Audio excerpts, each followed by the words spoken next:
தமிழ்நாடு முதலமைச்சர் ஜோசப் விஜயை வா எனவும் வராதே எனவும் கூறி கர்நாடக முதலமைச்சர் டி.கே. சிவக்குமார் இழிவுபடுத்துவதை கண்டிப்பதாக கூறியுள்ள நயினார் நாகேந்திரன், காங்கிரஸ் அரசு விரைவில் வீட்டுக்கு அனுப்பப்படும் எனவும் வருகிற அனைத்து தேர்தல்களிலும் அனைத்து இடங்களிலும் பாஜக போட்டியிடும் எனவும் தெரிவித்துள்ளார்.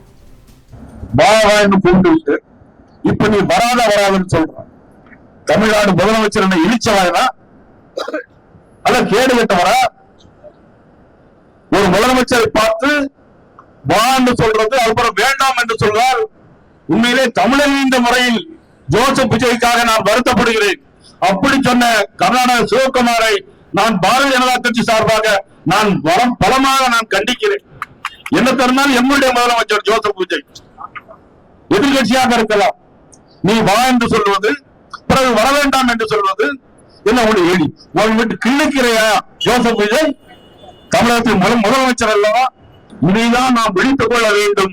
விழித்துக் கொண்டு கட்சியை பலப்படுத்தி வருகின்ற காலங்களில் உள்ளாட்சி தேர்தலாக இருந்தாலும் சரி, இடைத்தேர்தலாக இருந்தாலும் சரி, எல்லா தேர்தலிலும் நாம் தான் போட்டியிடுவோம். இனி வருங்காலங்களில் நிச்சயமாக காவிரி வெள்ளப்பெருக்கெடுத்து ஓடிக்கொண்டே இருக்கும். கர்நாடக காங்கிரஸ் வெகு விரைவில் வீட்டுக்கு அனுப்பப்படும்.